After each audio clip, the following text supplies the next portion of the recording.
Hello, everybody, and today it is time for the October wrap up.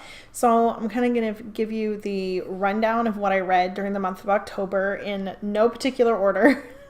They're just in the order that I wrote them down in, and kind of give you my thoughts on what I read. So, here we go. So, the first book that I read was, this side. Mistborn, The Final Empire by Brandon Sanderson. This is the first book in the Mistborn trilogy, and it was so good. This is one of those series that I've been aware of it forever. It's been super hyped, and I had always seen the entire list of books for the kind of looser Mistborn series and didn't realize that it was the actual Mistborn part of it was a trilogy. And it's kind of oh, excuse me. It was kind of one of those things where I was like, I'll get to that, but that's more than I really want to bite off right now. And once I realized that it was just a trilogy and not actually the 6 books or whatever, I think it's supposed to end up being 9 books, like a trilogy of trilogies or something. I'm not sure. But once I realized I only needed to read 3, I was like, oh, that's way more manageable. And so I thought I'd give it a shot because I've heard nothing but good things from it. It's kind of one of those, if you're into fantasy, you have to read this sort of deals. And it totally lived up to the hype. I was very surprised at how much I loved it. And it's kind of, I was telling my husband, I was like, I can't specifically put my finger on what about this book set it apart from other story or other sci-fi, or not sci-fi, other fantasy that I've read. So it's kind of your super generic epic high fantasy story. You have this tyrannical leader who is suppressing his people, and there's 2 classes of people, and the lower class is enslaved, and they're just being murdered and raped, and they're, for 1,000 years, this is how it's been. And finally, someone stands up and is like, no more, let's overthrow the government. And of course, the person that stands up, he and his apprentice have these fantastic magical powers. So it's a whole bunch of tropes. And so if you just give somebody the rundown of the story, it doesn't sound like anything special at all. I think the thing that really sets this book apart, and I'm hoping the rest of the series lives up to it, but the thing that really sets this book apart is the writing. Brandon Sanderson does such an amazing job with making his world seem real. The characters are all very well developed. The world is well drawn. And the characters, while they are this it is this chosen one sort of series, or this book. I haven't read the rest of the series. So this book is one of those chosen one style books. The main character is super flawed and second guesses himself all the time. And the thing that I wrote down here is that the flaws that are given to the characters are realistic, believable flaws. I think a lot of times the main characters are given some a throwaway flaw, a token flaw. Think of Bella from Twilight, how she was really described as being super clumsy. And yet that was supposed to be her major flaw, but it ended up just making her endearing and more lovable. And that's not a real flaw. That's a token flaw that it's we have to give her some sort of major flaw that, these are people who seem like real, legitimate people, and they react in the way that you would expect a real person to react in this sort of a situation. And so the characters are all super believable. He does a great job of world building without it feeling tedious. This book, at no point did I feel just enough already. I get it. Let's move on. And I loved every minute of it. I did it on audiobook and it was phenomenal. So 5 stars. I gave it 5 stars on Goodreads. Loved it. The next book was And Then There Were None by Agatha Christie. My copy that I got from the library has been well loved. Let's see if I can get it in the screen. There we go. And Then There Were None. I read it because I had watched a lot of other booktubers talk about like spooky reads, creepy reads they were going to be reading for October. And I think every single one of the people I watched listed that book. And it had been on my Goodreads to read list for a couple of years at least. And I actually went to add it and I was like, oh, it's already on my list. Like it had been there so long I had forgotten about it. So I went into this book maybe with the wrong expectations. Like if I had just gone into this expecting a well-crafted murder mystery, I would have been completely happy. However, this book was so hyped up to be like creepy and kind of really suspenseful, and the storyline, the plot is these 10 people, it kind of reminds me of Clue a little bit. These 10 people are kind of tricked into going to this mansion on an island. They get there and their host is not there, and then shenanigans start to ensue. It's called Soldier Island that they're on, and there's this apparently classic British nursery rhyme that's in all of their rooms that talks about how there were 10 soldiers and then such and such happened, and then there were 9 soldiers and then such and such happened, and then there were 8, so on and so forth. And they start to get killed off one at a time in ways that match with what happens in the nursery rhyme. So you have what the makings of a great, suspenseful, creepy... I had some issues with this book. The first issue is that there was no real effort given to create any sort of atmosphere. Agatha Christie, there's 10 characters in this book, and the book is 247 pages. So there's no sense of place. A little bit, like they're stuck on this island, but there's no effort given to kind of build the tension with the atmosphere. It's the only tension built it's completely relied upon the plot of just people, being killed off one by one. And I didn't find that creepy. And I think part of the reason is there is 0 character development in this book.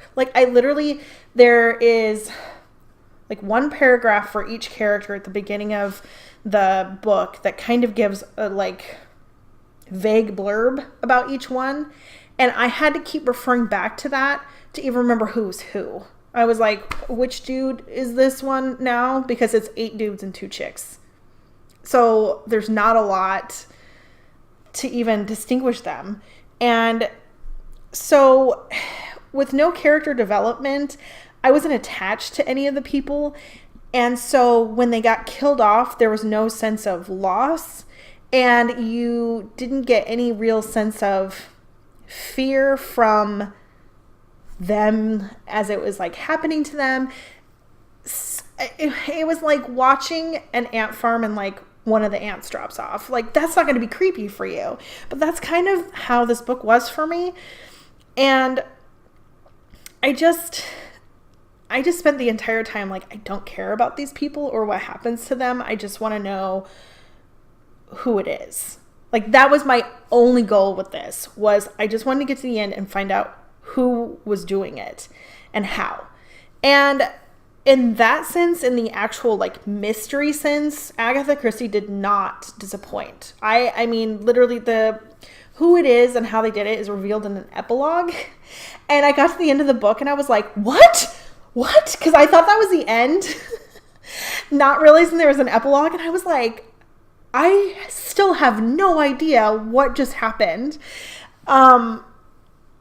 Yeah. So, I mean, the mystery part of it was super on point, but for a like creepy or like a creepy atmospheric sort of book, it fell super flat.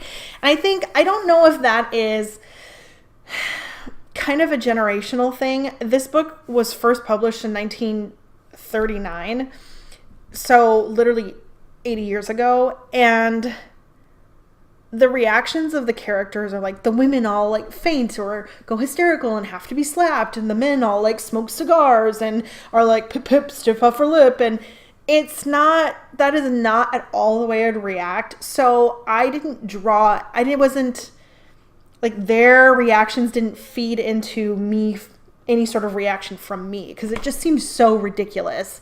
So not only did the characters not really feel very realistic, because who reacts like that, but I didn't like them, so I kind of just wanted them all to die.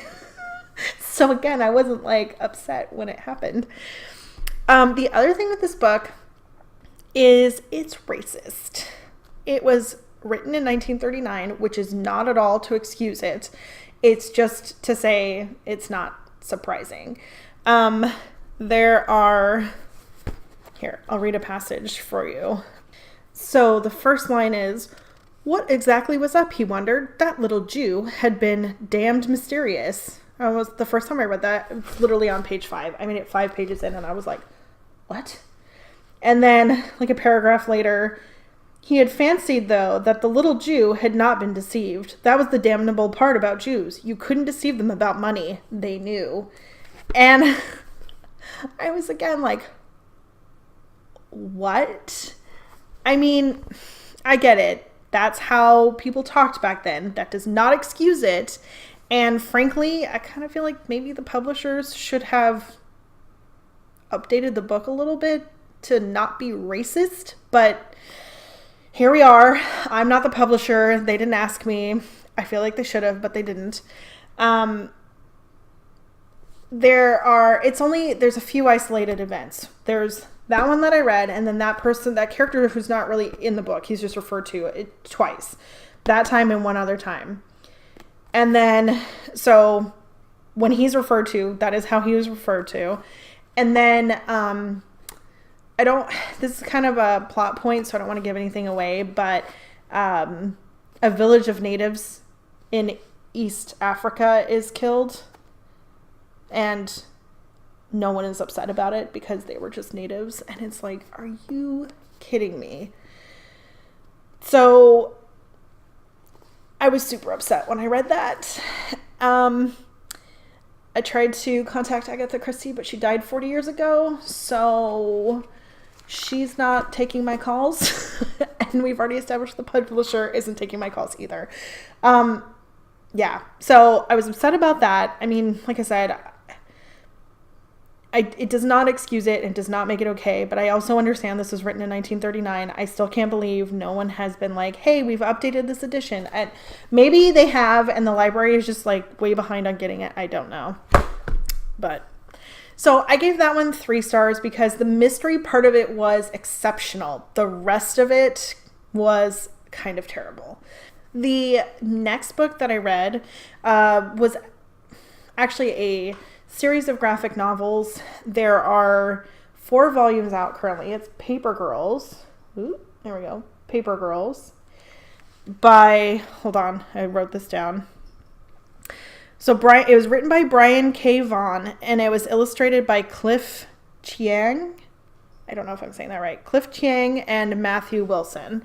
So currently there's 4 volumes out. I've read all 4 that are out, and the 5th volume is supposed to come out in December. So I will be reading that.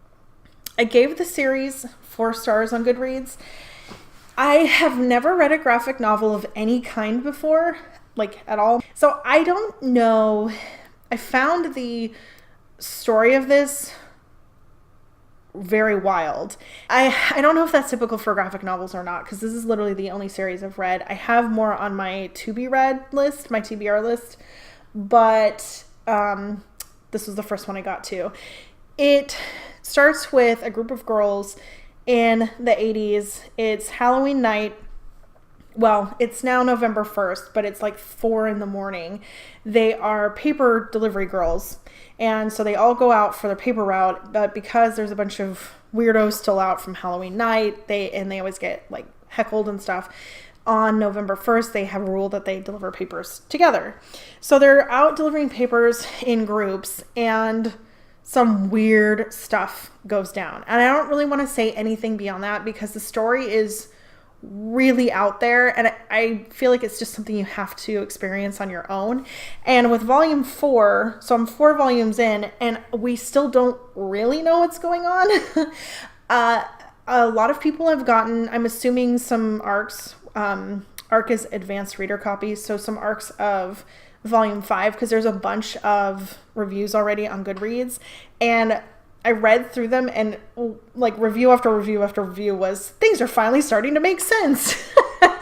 So I'm not enjoying it quite as much as I thought I would. Originally, it was described to me as kind of like a Stranger Things vibe, where it's like the 80s and some creepy, spooky stuff starts going down that's like supernatural and can't really be explained, which is true.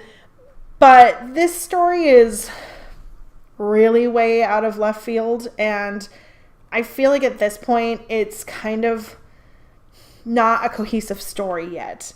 I feel like it's almost like the author was, well, here are all the ideas I've had over the past however long that I haven't been able to work into an actual story, so I'm going to just kind of blob them into one story. And I like it's enjoyable reading. I really like the art style, which is why I gave it 4 stars, and I'm giving it the benefit of the doubt that it's going to coalesce into something that makes sense when we finally finish this. And I do like stuff where you're kind of waiting until the end for, it's almost like a mystery, trying to figure out what's going on, but this one is so wild that, again, it just doesn't feel like the stuff that's going on makes sense together. So we'll see. The jury's still out. Okay, the next book is Pawn of Prophecy, which is the first book in the, come on, focus, you can do it, in the Belgariad series. That's by David Eddings. I don't know why it won't focus. Take my face out of the equation. Okay, well, apparently that's as good as it's going to get.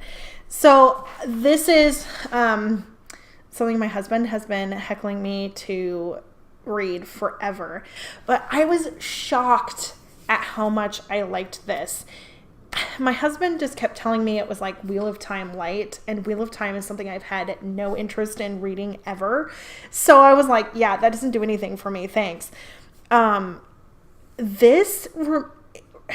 feel like if Tolkien wrote Lord of the Rings now instead of in the 30s, this is what it would be like.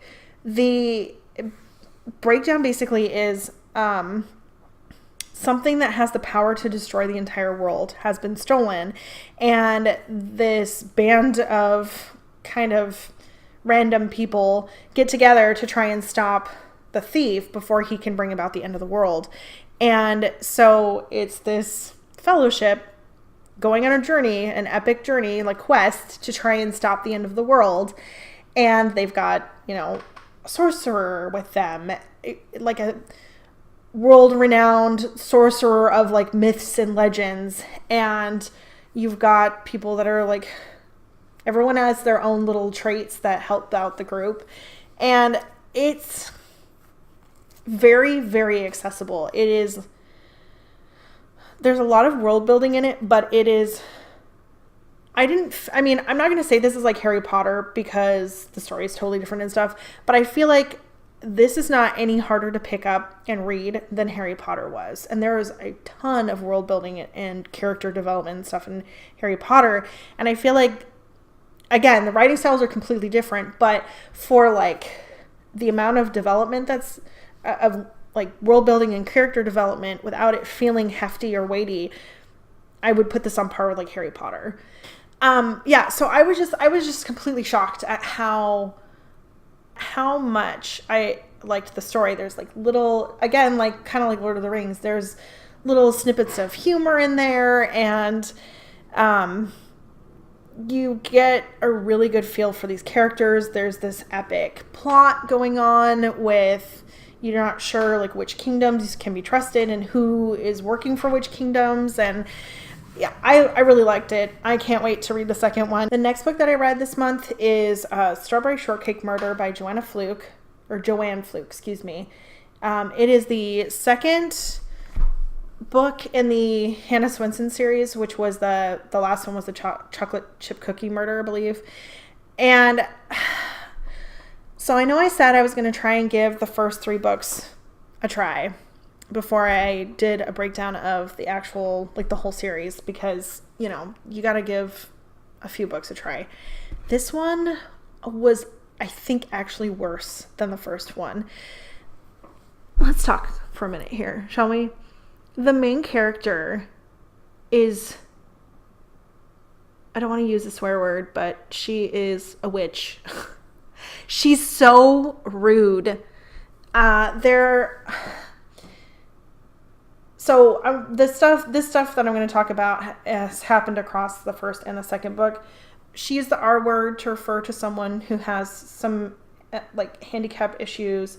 Granted, it was written in like, I think the early 90s. So again, kind of going back to the Agatha Christie thing, like not okay, but that was the socially accepted thing at the time. So I can't really like hold that against her, except for the fact that if it was just that, I'd be like, okay, it's not the character, it's the times. But there's a lady who is not actually like a character in the book. She has like 4 lines, but she is a person in the town that they see from time to time. She's very heavy set, and the main character like makes fun of her for being fat. Like fat shames her. Not to her face, but she, like the lady is always wearing vertical stripes to kind of try and slim herself down. And the main character is just like, why does she bother? You ain't nothing hiding that mess. And it's like, if it makes her feel better, who are you to judge? Like, why is it your place? This woman who isn't harming you in any way, you're going to sit there and like make fun of her because she's trying to make herself feel a little bit better. I mean, she like makes fun of her sister all the time, talking about how flighty she is and how she's just not that smart. And then in the first book, she refers to Native Americans as Indians. And again, normally I'd be like, okay, I get that back then that was a term that was used. However, she goes on a rant about how it's not inappropriate to call them that where she lives, and like explains why. And it's like, clearly she knows she shouldn't be using this term because she feels the need to justify using this term. So why use it? Like, why put that in your book? So the main character is like thoroughly unlikable. I just found her rude and obnoxious and judgmental and like a mean girl from high school. I mean, I felt like I was reading a character who was like 16 in high school being the snotty pretty girl. And I just was not into it. She is also not smart. Again, she does not figure out who the killer is until the killer is basically like, listen, you've gone around town asking enough questions that you're probably at some point going to stumble across it. And I'm going to kill you because I don't want to have to deal with you anymore. And then she's like, oh no, I think you must have been the killer. So that, like, the mystery's not good. She literally, the book is her going around town, asking ridiculous questions of people, doing super illegal stuff, breaking into people's houses, that sort of thing, and then making cookies. Actually, she doesn't even make any cookies in this one. Her assistant makes all of the cookies because she can't be bothered to actually run her own shop. And then people get annoyed and try to kill her at the end.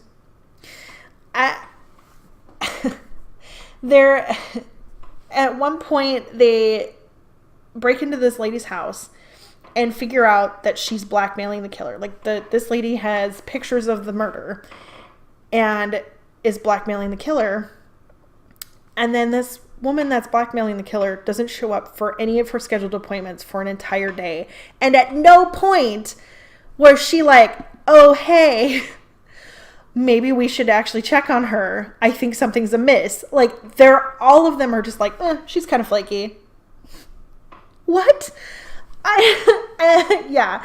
So I spent like 40 pages of the book smacking my head going like, are you kidding me?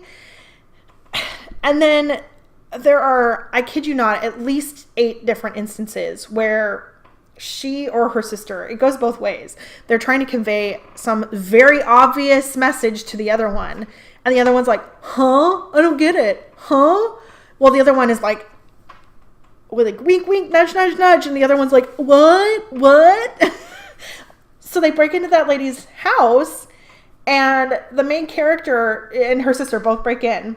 And then they go somewhere later, and they're like recounting their day. And she was like, well, there was that thing we did in the morning, and then after that. And her sister's like, what thing? What thing did we do? And she's like, you know, because she doesn't want to say in public, like, oh, we broke into so-and-so's house. And her sister, like, can't figure out why she's being secretive. And then all of a sudden, finally, she's like, oh, right, that thing we did this morning. And you're just like, I mean, it's so painful. And it happens through the whole book. And, I mean, that's not a deal breaker. But it's just a instance of, like, this character is not a smart person. And I mean, not that there's anything wrong with not smart people, but if you're reading a book about someone who's supposed to be clever and like outwitting the bad guy, and she literally can't even figure that sort of thing out, it's painful. It's painful. So my question now is for you guys. Do you want me to read one more before I do a full dedicated video on the series? Because their books are kind of boring and the main character is kind of obnoxious, but they're not terrible to read. I mean, I do them on audiobook.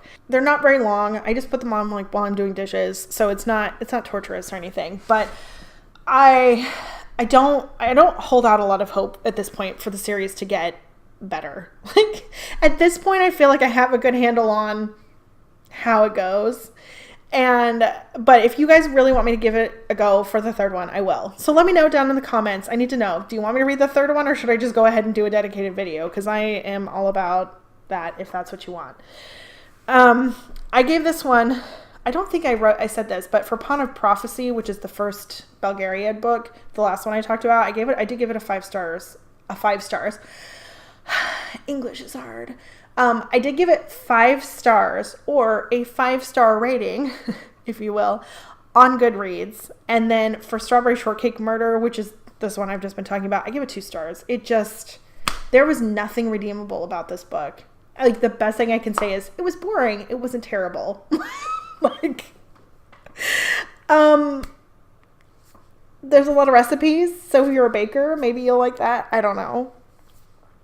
And finally, the last book I read this month was The President is Missing by Bill Clinton and James Patterson. That is kind of terrible. Well, there we go. This book is about a terrorist attack is imminent on the U.S. and the president is not in on it, but he knows about it and is trying to prevent it. But the informant has come to him directly, so nobody else knows about it. So it's him specifically, not just like the administration trying to stop it. So it's him specifically trying to stop this terrorist attack. I gave this one 4 stars, but I had mixed feelings.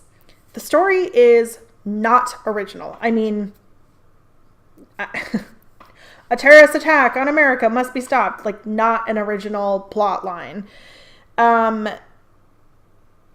there's no real big twist either. There's no real big, like I said, there's no big real twist that would set it apart.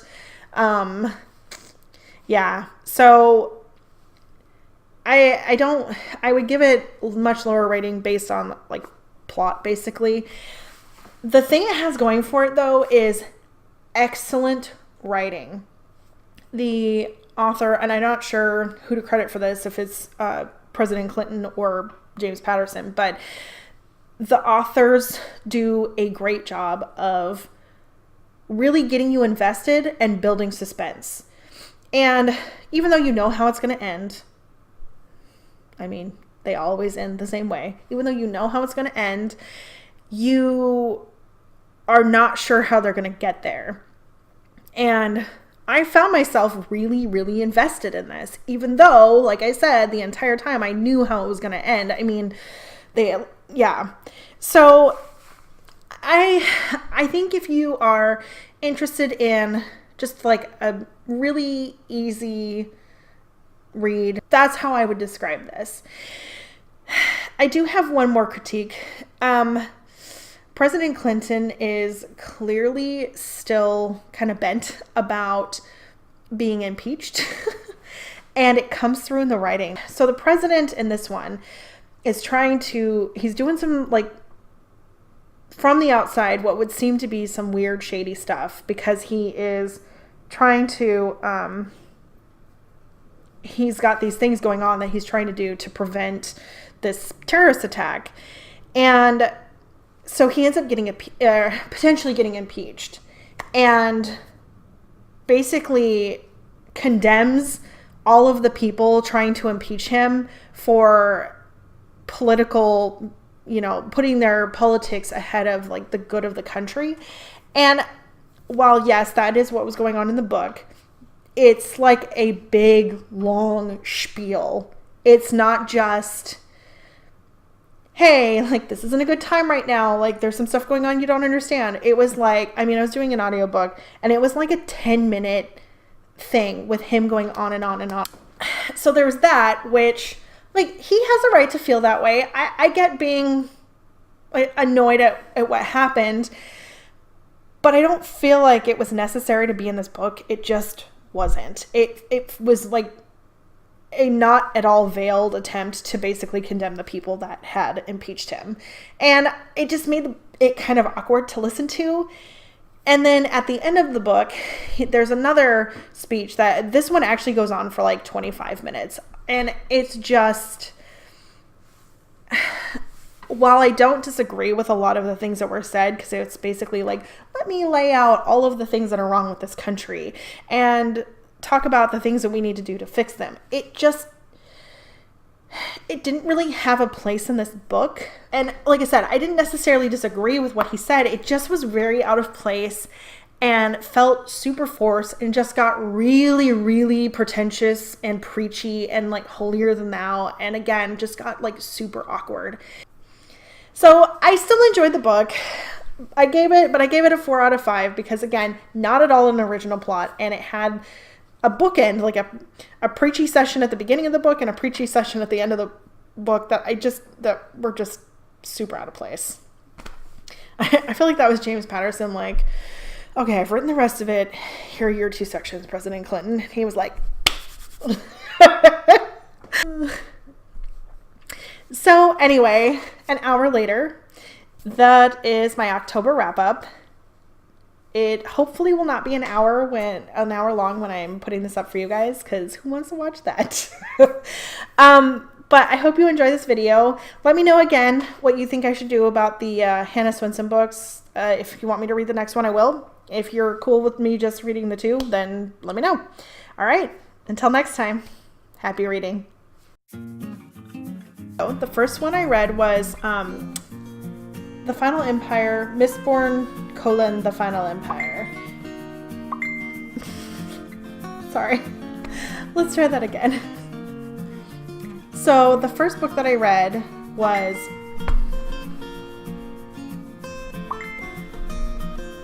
what is the word I'm looking for? Tyranny. While we're waiting for that to download. How are you? Say hi! Oh.